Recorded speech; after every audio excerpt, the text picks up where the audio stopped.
ayo matsinda yigeze kuvugwa ariko yari yarasenyutse ku bufatanye n'inzego barafashwe ababyitaga ndetse baranahanwa bashyikiriza nyine inzego zibishinzwe kugira ngo zibakurikirane. Ayo matsinda yamenyekanye ryari? Ahubwo se yaragihari. Hari urupfu rw'abantu babiri baherutse gupfa mu karere ka Rulindo bigakekwa ko bashobora kuba barishwe n'ayo matsinda yo muri ako karere.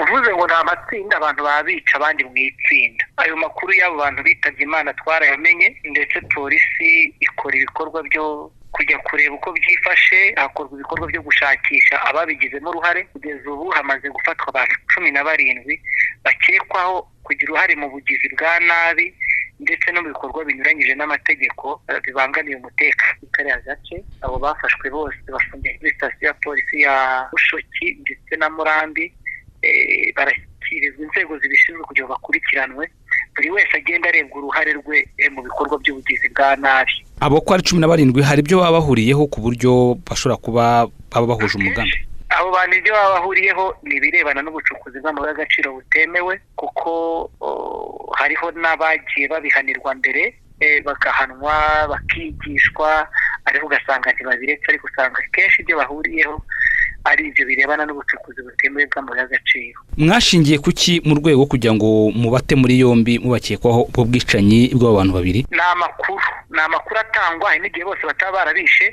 ariko hakaza hari ukundi gushyigikirana muri ibyo bikorwa by'ubugizi bwa nabi. Ariko ni amakuru y'abaturage bagatanga umwe babiri bakagenda bahita batanga abandi muri kwa guhererekanya amakuru, ndetse binaduha icyizere ko n'undi wese ugira uruhare mu bikorwa bitemewe, ugira uruhare mu guhungabanya umutekano, ugira uruhare mu rugomo no mu bugizi bwa nabi utarafatwa agomba gufatwa tugendeye kuri ya makuru y'abaturage, kuri ya mikoranire y'inzego, kugira ngo buri wese ugira muri ibyo bikorwa bibi abashe gufatwa, yigishwe ndetse ukora ibyaha nabibazwe nk'uko amategeko abiteganya.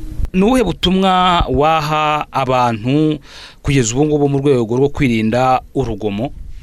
Murakoze cyane. Mu by'ukuri abaturage bagomba kumenya ko bafite uruhare mu mutekano wabo ndetse n'uw'igihugu, bakirinda ibyaha ndetse bagasangira n'amakuru n'inzego zibishinzwe iyo abantu bishora mu byaha, kugira ngo bibe byakumirwa ndetse n'aba babikoze kugira ngo bafatwe babibazwe. Mu by'ukuri umuturage adahari, adatanze amakuru, adakoranye n'inzego zitandukanye nta cyagerwaho. Nubwo umutekano ari we ugirira akamaro hanini, ariko nawe ugomba kuwugiramo uruhare nyine, yirinda kuba yawuhungabanya. Ikindi ni uko buri wese ukora ibyaha arya ari menge azafatwa kandi abihanirwe. Abantu rero bazibukire birinde gukora ibinyuranyije n'amategeko, kuko amategeko ari hariya kugira ngo abahane.